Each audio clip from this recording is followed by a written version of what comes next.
আল্লামা সাহেব কেবলা ফুলতলি রহমতুল্লাহ আলাইহি আইয়ুব খানের শেষ সময়ে ডক্টর ফজলির বিরুদ্ধে আন্দোলন রাখছিলা, 24 ঘন্টার সময় দিছিলা। গভর্নর মুনাইম খানরে এই ডক্টর ফজলু যে ইসলাম নামে একটা হুজুরে পাক শেষ নামের সানা ব্যাগদবি হরিয়া বই লাগছিল, এটার বিরুদ্ধে নামছিলা। গভর্নর মুনাইম খানরে টেলিফোনে 24 ঘন্টা সময় দিছিলা, 24 ঘন্টা লাগছে না।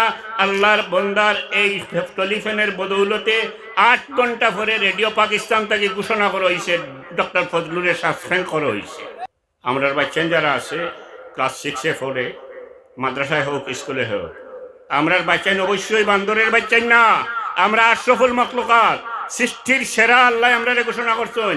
আমরা নবীজির উম্মত, আল্লাহ আমরা তারিফ করছেন। আমরা সম্মান সর্বোচ্চ পর্যায়ে মুসলমানদের সম্মান আল্লাহ দেখাইয়া দিছেন। এতএব আমরা বান্দর নাই, আমরা বান্দরের বাচ্চাই নাই, আমরার বাচ্চাইন বান্দরের বাচ্চাই নাই। আমরার বাচ্চাইন তোরে আমরা নির্দেশ দিব, তোমরা এই সমস্ত বই পড়িও না, এই সমস্ত বই পড়ার দরকার নাই। তোমরা রে আল্লাহ আশরাফুল মাখলুকাত বানাইছেন, তোমরা বান্দরের বাচ্চা নাই। আমার বিশ্বাস তারা এগুলো পড়তো না। এরপরে আছে, এটা রুখতে হইলে এই দেশের সব উলামায়ে কেরাম ঐক্যবদ্ধ হইতে হইব। ছোট ছোট মুসলা লইয়া যে বিতর্ক জড়ায়, দ্বিমত পোষণ করই, মাইনর ব্যাপার লইয়া এইসব বলিয়া এই দেশের উলামায়ে কেরাম এই মেজর ব্যাপারে, গুরুত্বপূর্ণ ব্যাপারে, ইমান আকিদার ব্যাপারে, এই ব্যাপারে ঐক্যবদ্ধ হইতে হইব। যদি এই দেশের উলামায়ে কেরাম ছোটখাটো ভুল বুঝাবুঝি দূর পিছনে রাখিয়া এই ইস্যুতে ইমান রক্ষার ইস্যুতে ঐক্যবদ্ধ হয়, তবে অতীতের ইতিহাস আছে, অতীতে দেখা গেছে ঐক্যবদ্ধভাবে উলামায়ে কেরাম হল কোনো আন্দোলন নামলে 24 ঘন্টার ভিতরে এই দেশের প্রশাসনের টনক নড়বে এবং দাবি আদায় হয়ে যাব 24 ঘন্টার ভিতরে।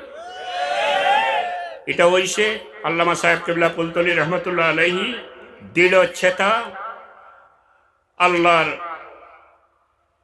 বন্দা আল্লামা সাহেব কেবলা ফুলতলি রহমতুল্লাহ আলাইহি আইয়ুব খানের শেষ সময়ে ডক্টর ফজলির বিরুদ্ধে আন্দোলন রাখছিলা, 24 ঘন্টার সময় দিছিলা। গভর্নর মুনাইম খানরে এই ডক্টর ফজলু যে ইসলাম নামে একটা হুজুরে পাক শেষ নামের সানা ব্যাগদবি হরিয়া বই লাগছিল, এটার বিরুদ্ধে নামছিলা। গভর্নর মুনাইম খানরে টেলিফোনে 24 ঘন্টা সময় দিছিলা, 24 ঘন্টা লাগছে না। আল্লাহর বন্দার এই টেলিফোনের বদৌলতে 8 ঘন্টা পরে রেডিও পাকিস্তান থেকে ঘোষণা করা হয়েছে ডক্টর ফজলুরে সাসপেন্ড করা হয়েছে। এই ধরনের আমরা